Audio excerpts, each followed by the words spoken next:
On poursuit avec la chronique juridique de Kane Lamar. Ce matin, on rencontre Maître Stéphanie Poirier qui va nous parler des directives médicales anticipées. Bienvenue à l'émission. Ça va bien aujourd'hui? Oui, ça va très bien, merci. Écoute, on va débuter tout de suite. En fait, on va parler de la nouvelle loi des soins de fin de vie qui est venue, je dirais, frapper dans le milieu. Parle-moi-en un peu. Là. Quel impact ça a eu exactement?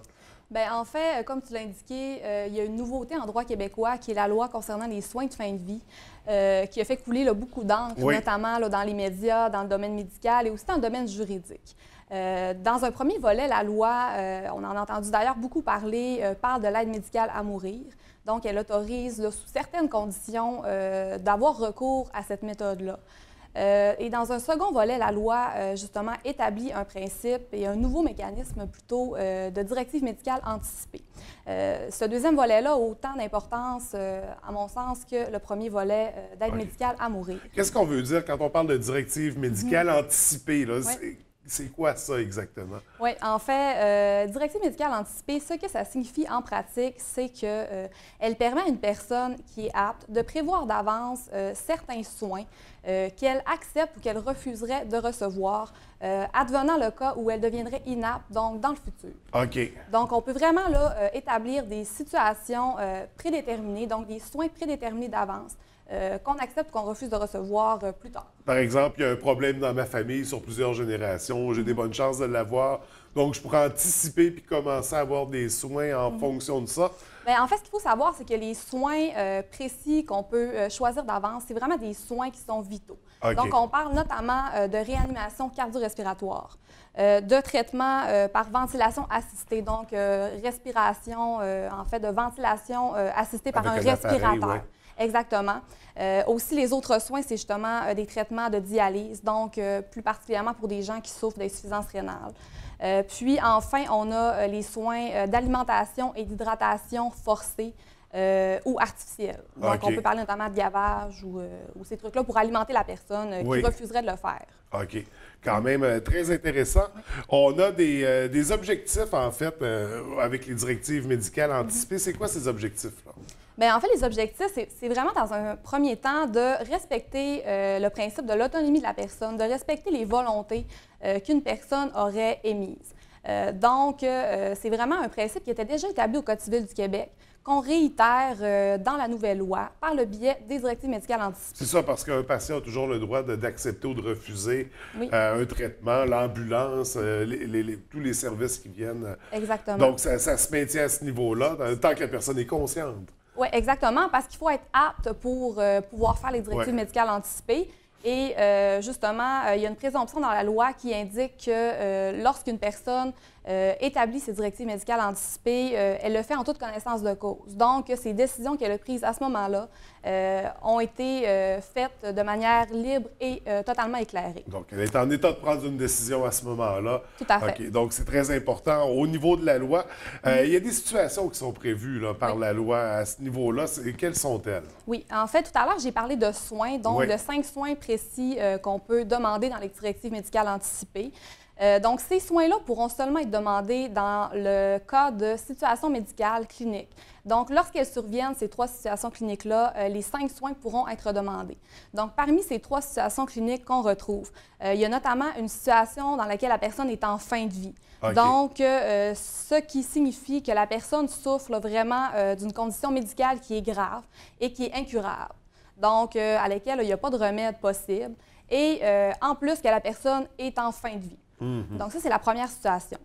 La deuxième situation, c'est dans un cas dans lequel la personne a une atteinte qui est sévère et irréversible de son état de santé. Donc, ça peut s'appliquer lorsqu'une personne est inconsciente, dans un état qui est jugé irréversible, ou qu'une personne, par exemple, est dans un état comateux, mais qu'elle possède quand même encore certains réflexes. Donc, la personne est capable encore, exemple, d'ouvrir les yeux ou d'avoir certaines sensations à la douleur. OK. Donc, ça, c'est la deuxième situation. Comme dernière situation, ça peut être, par exemple, une personne qui souffre d'Alzheimer ou d'un autre type de démence avancée. OK. Donc, c'est vraiment dans ces cas-là dans lesquels on peut soit accepter de recevoir ou refuser plutôt de recevoir certains soins. OK. Donc, 3 situations qui sont bien particulières. Les soins qui sont visés par les directives médicales, on en a parlé tout à l'heure. Oui. C'est les 5, les 5 en particulier. Est-ce qu'il y en a qui vont amener... est-ce qu'il y en a qui vont être abordés différemment ou c'est vraiment on met les 5 dans le même panier? Oui. Bien, en fait, comment ça fonctionne pour faire ces directives médicales anticipées? On peut soit le faire par acte notarié, donc en passant par un notaire, ou deuxièmement, par le biais d'un formulaire. OK. Donc, dans le formulaire, on va vraiment devoir cocher, selon les 3 situations et les 5 soins prédéterminés, lesquels on refuse et lesquels on accepte. OK. Donc, le formulaire est assez simple à remplir.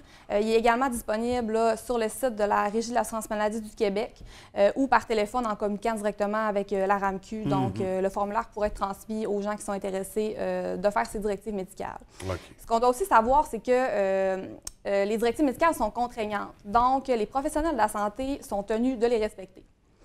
Pour ce faire, évidemment, les directives doivent être accessibles. Donc, les moyens pour rendre accessibles ces directives-là, il y a entre autres, une personne peut décider de donner ces directives à un médecin ou un professionnel de la santé qui va ensuite déposer les directives au dossier médical de la personne. Donc, les rendant ainsi par le fait même accessibles à d'autres professionnels de la santé qui, au moment où ils constateraient qu'un patient devient inapte, pourrait aller consulter le dossier et voir si la personne a établi d'avance certaines directives en relation avec les soins qu'elle souhaite avoir. Exactement. Ça, ce dossier-là, est-ce qu'on doit être accompagné d'un avocat pour... est-ce que c'est préférable, en fait, de... Bien, en fait, c'est sûr que ça pourrait être préférable de soit consulter un avocat ou un notaire pour vraiment voir là, lesquels soins pourraient s'appliquer. Puis il semble avoir beaucoup de petits détails aussi dans tout ça, là, de particularités. Là, donc, il faut mettre la lumière sur ces éléments-là. C'est quand même assez complexe, la démarche. On parlait tout à l'heure d'aptitude pour les personnes. Bon, il faut l'aptitude à prendre la décision en partant. Comment on définit l'aptitude? C'est quoi les critères exactement? Oui, bien en fait, l'aptitude, c'est vraiment les tribunaux, donc la jurisprudence qui établit certains critères. Donc, pour savoir si une personne est apte, on doit premièrement se demander, est-ce que la personne comprend la nature de la maladie pour laquelle on lui offre un traitement ou un soin? Donc, ça, c'est le premier critère. Le deuxième critère est de savoir si la personne, elle comprend les risques de subir le traitement ou de ne pas le subir. Donc, est-ce qu'elle comprend les avantages et les inconvénients de ne pas recevoir ou de recevoir le traitement pour lequel, en fait, le traitement qui lui est proposé. Donc, c'est vraiment ça les 3 critères en matière d'aptitude et qui servent à déterminer si une personne est apte ou inapte. OK. Donc, c'est très important comme critère, là, puisqu'il faut que la décision vienne de la personne aussi. Donc, c'est comme on disait, c'est quand même assez complexe. Il y a beaucoup d'éléments à retenir dans ce truc-là, les directives médicales anticipées, mais ça demeure que c'est très intéressant. Vous êtes là pour nous éclairer de toute façon, pour nous aider à planifier, à anticiper toutes ces choses-là. Donc, écoute, c'était vraiment très intéressant, Stéphanie. Merci. Est-ce qu'on voulait rajouter quelque chose en terminant? Oui, j'ajouterais peut-être un dernier élément. J'ai parlé en début de chronique de l'aide médicale à mourir. Oui. Donc, je voudrais préciser qu'on ne peut pas demander l'aide médicale à mourir par le biais des directives médicales anticipées. OK. Donc, c'est vraiment exclu des directives médicales anticipées. Ça fait l'objet d'un formulaire qui est complètement distinct par lequel on peut demander l'aide médicale à mourir. Donc, ça, c'est important que les gens le savent. Oui. Puis encore là, je pense que c'est un dossier encore plus complexe, l'aide médicale à mourir. C'est très particulier. Donc, mais c'est la santé, c'est les services aussi, c'est la qualité de vie des gens. Dans les 2 cas, là, puis on parlait de gens en fin de vie aussi, c'est la dignité des personnes également. Donc, ce sont des dossiers très importants. Stéphanie, je te remercie d'être venue nous en parler. C'était vraiment intéressant. Donc, si on n'a plus de questions, on peut communiquer avec vous directement chez Kane Lamar. Vous consulter, nous aider à remplir les formulaires en question. Oui, exactement. On a aussi des notaires là, à notre cabinet qui peuvent vous accompagner dans la rédaction des directives et puis les notaires pourront par la suite, là, parce qu'on doit savoir aussi qu'il y a un registre des directives médicales anticipées. Donc, je parlais aussi du dossier médical, mais pour que les directives soient accessibles, elles doivent être déposées dans un registre qui est tenu là, par la RAMQ. Donc, en consultant un notaire, le notaire pourra aider là, pour faciliter le dépôt des directives au registre. Oui, s'assurer que ça soit bien fait. Exactement. Donc, écoute, merci beaucoup, Stéphanie. Je te souhaite une très belle journée. Merci beaucoup, ça fait plaisir.